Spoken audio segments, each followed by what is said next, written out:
Welcome to my first Q&A.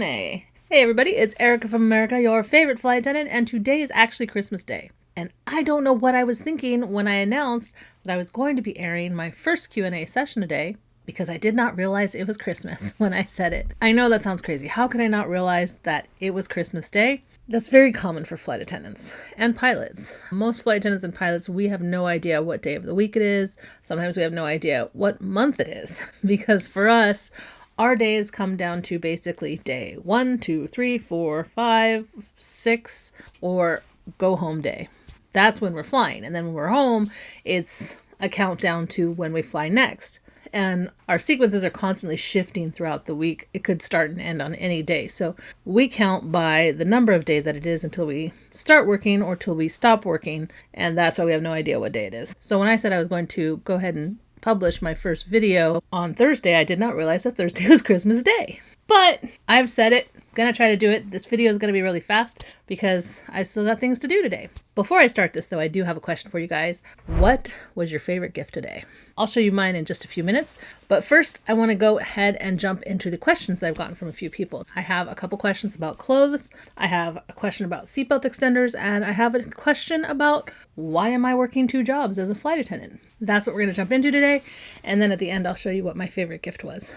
Let's jump into it and start with seatbelt extenders.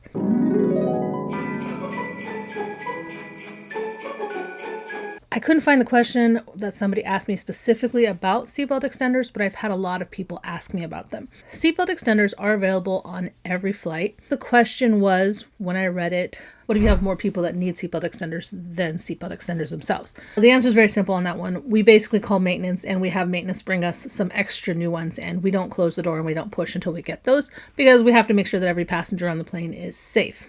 Now, a lot of people ask me the same question. They're very embarrassed about having to ask a flight attendant for a seatbelt extender, and they wonder when's the best time to do that? When's the right time to do that? Most people ask me as they get on the plane, and I say, okay, just remind me as I'm going about, because a flight attendant has a certain sequence in their head of all the things that they need to do in order to get that plane out on time. And so they don't necessarily remember that you asked as soon as you ask. So you will have to ask them again. It does help if you ask right away.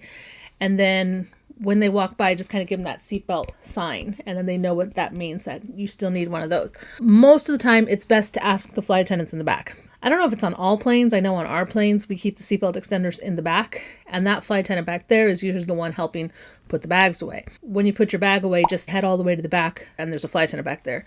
Just ask them. And for those of you that are worrying about being judged, don't worry about being judged at all. A lot of times, we don't offer them to you because we don't know if you need them. And this sounds crazy. You may think, well, obviously I'm a bigger person, I need it. Well, not necessarily. I've seen a lot of really, really big guys that I assumed would need them, and then they get them and they just buckle the belt under their belly. And then I've seen women with like little tiny waists that have more generous hips, and they've asked for them and they've needed them and had to actually use it. So it's more about hip size than belly size when it comes to the seatbelt extenders. And we don't want to offend anyone by asking you if you need it, because if you don't need it and you're able to buckle yourself in, then a lot of people assume that we're calling them overweight when we're not. We just want them to be comfortable. I've seen people struggling with them that I did let them know on the down low, hey, did you want a seatbelt extender just for a little more room, be a little more comfortable? And a lot of times they say no, and sometimes they say yes. The other thing too is, as soon as we give it to you, we have forgotten that we gave it to you. And so you don't have to worry that we're judging you throughout the flight. We don't even remember giving it to you.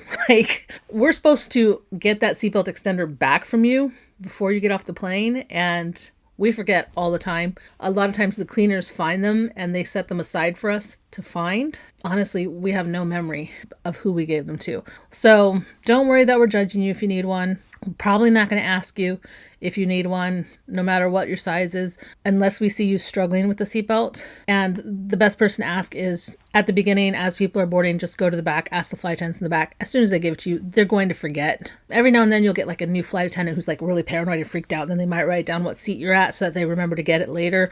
But eventually the ones that have been there a while, they don't care. They're going to forget. And we do so many flights.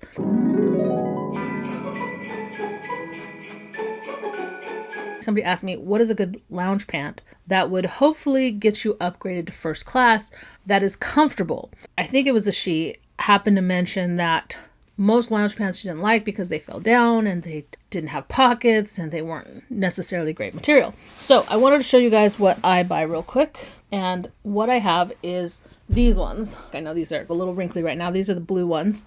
These pants are from Tech Gear, you can see. And the great thing about Tech Gear is you can go down a size or two on these. And they have a nice heavy duty elastic. As long as you wear a shirt that's a little bit longer, it'll hide that. It's got some ties, so if you need to tighten it, you can. It does go all the way around. It falls straight, so when you're wearing it, it looks like a business casual pant. It does have pockets that are just a little bit deeper, so you can fit your phone in there pretty comfortably. And last, it does not have cuffs. So again, it's got that business casual look. So this says that it's made out of 63% polyester, 34% rayon, and 3% spandex. I love these so much. I've got 2 pairs in black, 2 pairs in gray, which I'm wearing the gray ones right now. The gray ones I wouldn't try to get into first class in because it does have more of a pattern. It does look more like a sweatpant than these ones. I also have them in black. I love these things because I will just roll them up and shove them in my suitcase, and then I pull them out, throw them on, and go out. And the wrinkles fall out really well. I have 2 in black, 2 in gray, navy blue, the green. I think I got purple, aqua, maroon. And you basically get these at Kohl's. You get them from the workout section. When you first get them, they feel so incredibly soft. I'm a textures person. I've got to touch everything when I'm in a store because I need to know if it's soft enough for me. They're so incredibly soft when you first get them. After you wash them a couple of times, they do start to pill up. Not like real pilling, but the feel of it does change just slightly, but they're still super incredibly soft. They're just not as beautifully soft as they are when you first buy them. So Tech Gear, they usually sell them for about $25. I love Tech Gear. I'm obsessed with their clothes. The fleece ones are very nice too. If you wanted to wear something that was business casual that you could wear on the plane and travel with and be super comfortable in, not worry about them wrinkling, and possibly still get upgraded to first class if there are upgrades available, I recommend the Tech Gear from Kohl's.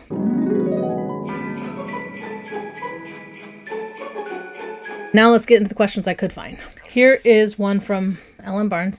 They said, I went from DC, which was about 35 degrees that morning, to Vietnam. When I landed was around 95 degrees. How to dress and pack for carry-on. I didn't want to make room for a coat, and then arrive with so much stuff that will not fit in one bag with my carry-on clothes. So again, the biggest thing is if you're going to Vietnam, obviously you want to pack for Vietnam because you're going to spend more of your time there than you are going to spend traveling to and from the airport back in DC. So I recommended this before. These are Cuddle Duds. They're thermals.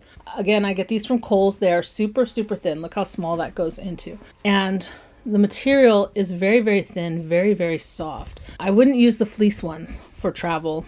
I use the fleece ones more for at home. But these ones are like their basic line. And also I do have it on the smaller size on that one. These ones are 93% modal, I don't know what that means, and 7% spandex. I wear these under my uniform all the time. I once was in Chicago. I left Chicago. It was 10 degrees Fahrenheit outside and landed in Miami where it was 90 degrees Fahrenheit. And with my uniform pants on and with these on, it wasn't too terrible.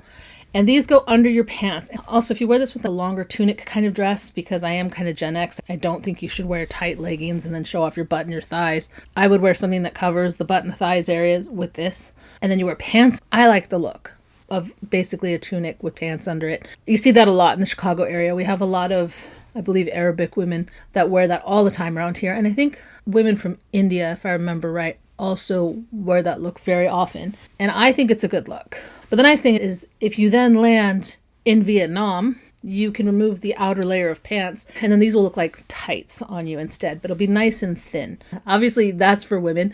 For men, you may not want to do that, but I don't know how many men necessarily wear thermals as much. But these are fantastic. They take up so little room and then they just add that extra layer of warmth. So you want at least one thing going to and coming from. The other thing that I recommend, I know you said you don't want to take a coat, but a puffer jacket. They're absolutely hideous. They're so ridiculously ugly. But the nice thing about them is that they squish up so incredibly small and they're so easy to just shove into any nook. Not only is the material super thin, but it's really good in like warmer weather too. I've worn this when it's 70, 72, 73 degrees outside, but I've also worn it when it's like 0 degrees outside. And so having just one item that can cover the top and a pair of thermals under your pants, because you can layer the rest of the stuff, you can then just shove this into any little pocket and you still have plenty of room in there. This is just a backpack and I'm shoving it all the way down to the backpack and I still have a ton of room.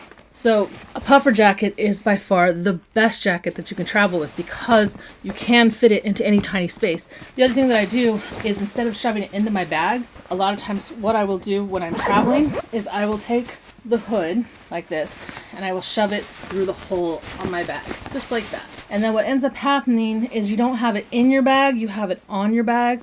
Gate agents won't give you a hard time about that. You can flip that around however you want, but now it's secure. And it doesn't add any extra weight because these things are so light. So I would recommend if you need a jacket, if you're traveling from really cold weather to really hot weather, just grab a puffer jacket and a pair of thermals and it'll make such a difference in traveling to and from the airport and vice versa.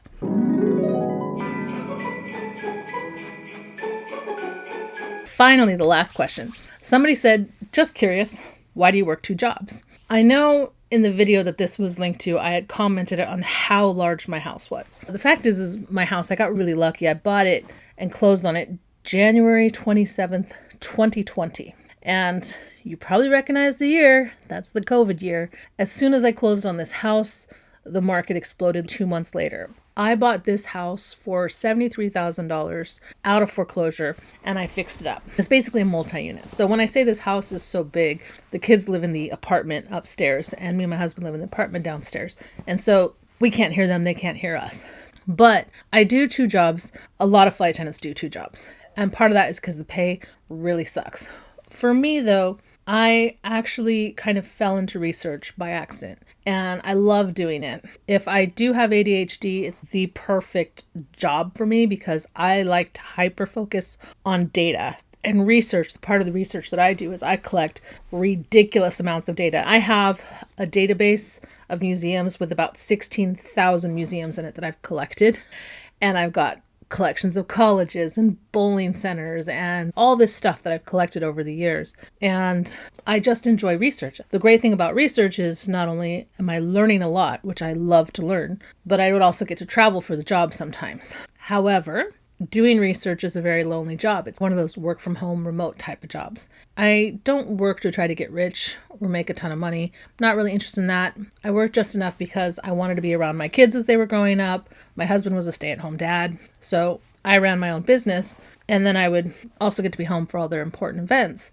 And after about 14 years of doing that, I was bored out of my mind. Not with the research, but with the fact that I wasn't around people. I really enjoy being around people and got into a little rut. You know that feeling you get when you're doing the same thing all the time and then you maybe start to even get depressed about it. You just feel like, is this going to be the rest of my life? And I really didn't want to do that. So I actually started going to a therapist and I said, I just want to be around people. And so I started applying for jobs where you don't need to think because the research job is a very brainy job. It's one where I have to think a lot and I have to focus a lot, but I wanted something that wouldn't stress me out. And so I actually applied at Starbucks and they were like, you're way too overqualified. We're not going to hire you. You've got too much job experience. And I applied at other places where you don't have to think, just somewhere where I could be around people. And while I was doing that, my sister-in-law had flown for SkyWest and she said to me, you should be a flight attendant. And I was like, no, I can't be a flight attendant. That's a rock star job. Flight attendants are pretty and skinny and nice. And then I took a flight and I realized they're not really pretty or skinny or even nice anymore. I thought a lot of the flight attendants that I flew with on that flight were mean. And I thought they can do this job. I can do this job. And it was just one of those things that I'd always thought like they only hired pretty skinny people. My sister-in-law is especially very pretty, very skinny, and incredibly nice. She's the true definition of a Barbie doll flight attendant. She only did the flight attendant thing for a year, and then she went back to what she did before, which was mammograms. But for me, once it got into my head, I thought, let's try this, let's see what happens. And I got hired immediately by my company. Like literally, they called me the next day and said, do you want to fly out for an interview? And I was like, sure. And I got hired and just never looked back. But the thing with the flight attendant job is we usually have guaranteed 11 days off and we fly 20 days a month, but we're gone 15 nights a month. But the way that I bid, I usually have about 14 days off a month. So half the month I'm not working at all. And half the month I fly. And I like bidding reserve because for me, it's fun to not know where I'm going on a day-to-day basis. To not know, am I going to be home tonight, or am I going to be in New York or Canada, or am I going to be in the Caribbean? Like, I enjoy that. There is the other type of flight attendant, which is the line holders. They get their schedule for an entire month. They know exactly where they're going to fly, who they're going to fly with, what plane they're going to be on, every single overnight that they have, and they can start trading and swapping and dropping and custom designing their schedule. So a lot of flight attendants can work their schedule around a second job. When you start out especially, it's not a lot of money. When I started as a flight attendant, it was only $18.95 an hour, which I know there's a lot of people that are going lots more than I make, but we only get paid for 75 hours a month of flying time, meaning we only get paid when the door's closed on the plane, and the same goes for pilots as well. We're only getting paid for the door being closed. And this is pretty much at all the airlines. Most airlines are 75 hours. I think there's some out there that are 72 hours. And then you can pick up more flying if you want. And then we also get paid what's called a per diem, where when we arrive for day 1 of our trip to day 4 of our trip when we end, we're getting paid around $2 an hour for that whole time, even when we're sleeping. So it makes up the extra money. We average around $3,000 a month when you first start out, and then you just go up there at a regional airline. At a mainline airline, it's pretty much double what we make. And that's because they're flying more of the international flights. They might fly 14 to 16 hours at a time. Whereas me, most of my flights are 2.5 hours or less. For me, the sweet spot is like a 45-minute flight. That's my favorite, because most of the time everybody's asleep and they don't want anything after you give them the first round of cookies and snacks. That's why you'll often find the flight attendants in the back chatting with each other, because they're trying to pass the time until they need to do the next part of their job. The most stressful part of our job is usually when we're getting the passengers on and off the plane, and then when we're serving the food and beverage service. But everything else is usually pretty chill. And it's fun to get to try to talk to passengers. It's just, you don't necessarily make a lot of money. I knew one flight attendant who lived in Manhattan, and she said she made more money as a bartender in Manhattan than she did as a flight attendant. She ended up dropping quite a few of her flights so that she could focus on working in the bar on the weekends until she got like her line, and then she could adjust things. We get a lot of flight attendants who do nursing on the side, a lot of waitresses that also do this job. But yeah, a lot of flight attendants have a second job. And the truth is that most of us, we continue to do it because the flight benefits are amazing. The flight benefits usually include you and a partner. You fly for free everywhere. You fly for free out of the country, you pay taxes to come back into the country. So it's usually a fraction of what you would pay. When I flew to Paris last year, I think I got business class on the way back, and it only cost me $90 total to fly to Paris and back. And on top of that, most of the airlines also give you passes for your parents. You get to pick 2 parents, and it's usually like they pay an admin fee. Any kids you have under the age of 24 also fly with you for the same price that you would pay. And then at my company, they also give us passes to give to friends and family throughout the year. I don't usually recommend them to people because we all do standby, and a lot of times it's actually a better deal just to buy it from Expedia or Travelocity. But I think a lot of us continue to fly because the flight benefits are amazing.